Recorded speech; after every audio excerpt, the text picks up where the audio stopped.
जय श्री हरि विष्णु। प्रिय भक्तजनों, आज आप सुनेंगे बृहस्पतिवार व्रत कथा।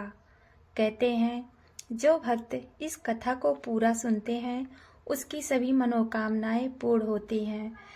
तो आइए चलते हैं, हम कथा को शुरू करते हैं और आप लोग भी इस कथा को पूरा जरूर सुनिएगा।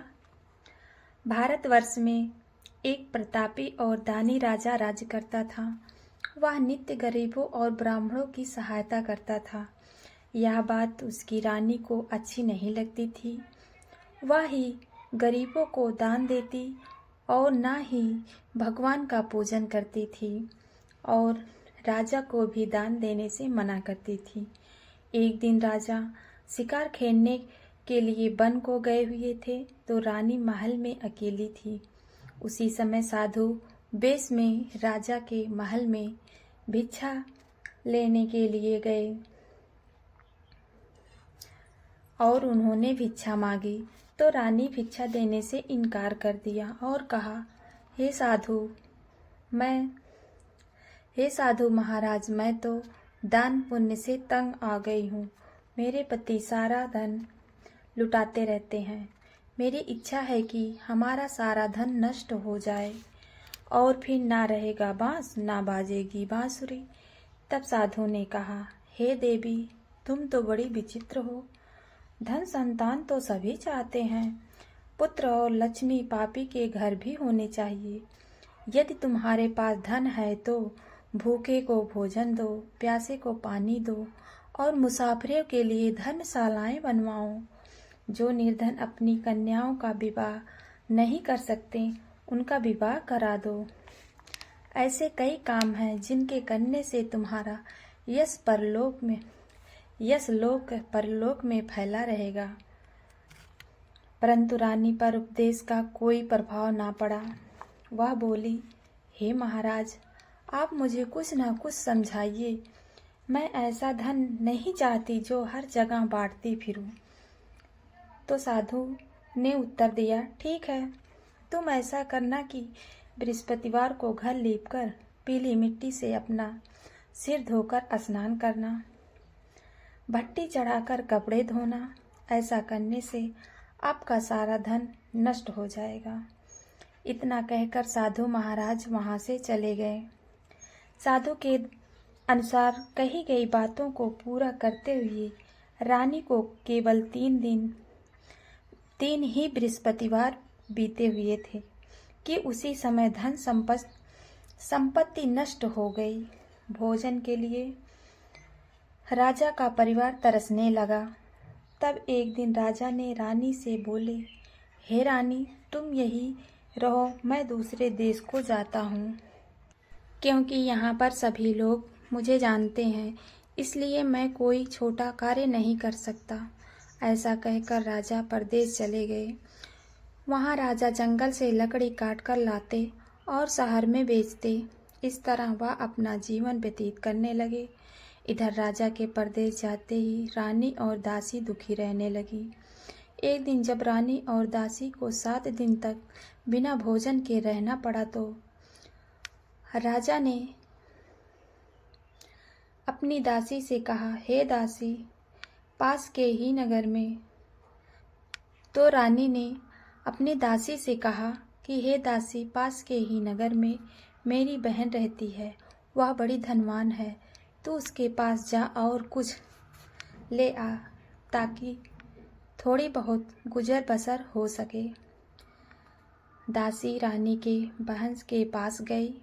उस दिन गुरुवार का दिन था और रानी की बहन उस समय बृहस्पतिवार की कथा सुन रही थी। दासी ने रानी के बहन से अपनी रानी का संदेश दिया, लेकिन रानी की बहन ने कोई उत्तर नहीं दिया। जब दासी को रानी के बहन से कोई उत्तर ना मिला तो वह बहुत दुखी हुई और उसे क्रोध भी आया। दासी ने वापस आकर रानी को सारी बात बता दी और वह सुनकर रानी ने अपने भाग्य को कोसा।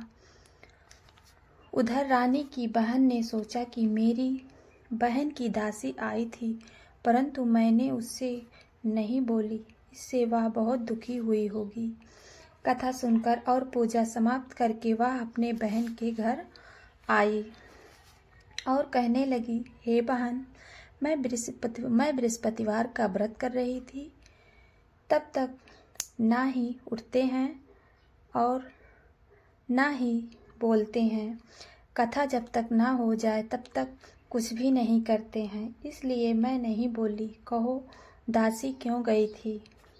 तब फिर रानी बोली, हे बहन, तुमसे क्या छुपाऊं, हमारे घर में खाने तक को अनाज नहीं था। ऐसा कहते कहते रानी की आंखें भर आईं।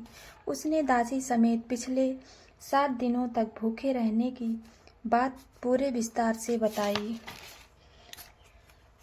रानी की बहन बोली, देखो बहन, भगवान बृहस्पति देव सबकी मनोकामना को पूर्ण करते हैं। देखो, शायद तुम्हारे घर में अनाज रखा हो। पहले तो रानी को विश्वास नहीं हुआ, पर बहन के आग्रह से उसने अपनी दासी को अंदर भेजा तो उसे सचमुच अनाज से भरा एक घड़ा मिला। यह देखकर रानी को बड़ी हैरानी हुई और दासी रानी से कहने लगी, हे रानी, जब हमको भोजन नहीं मिलता है तो हम व्रत ही तो करते हैं, इसलिए क्यों ना इनसे व्रत और कथा की विधि पूछ ली जाए ताकि हम भी व्रत कर सकें।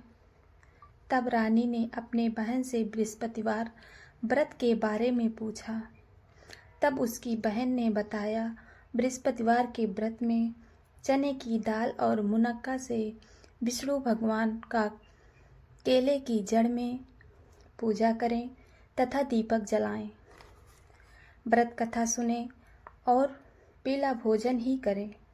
इससे बृहस्पति देव प्रसन्न होते हैं।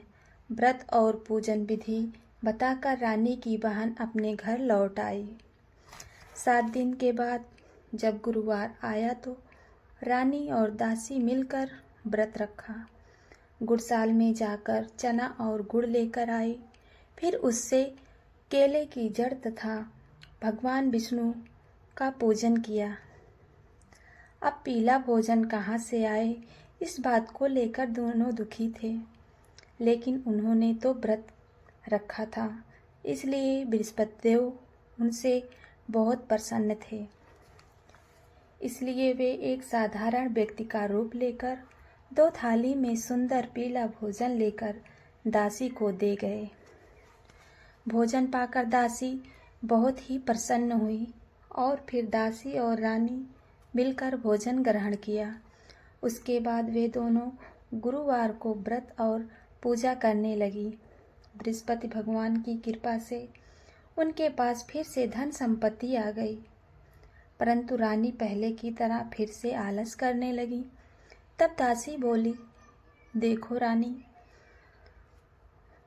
तुम पहले भी इसी प्रकार आलस करती थी।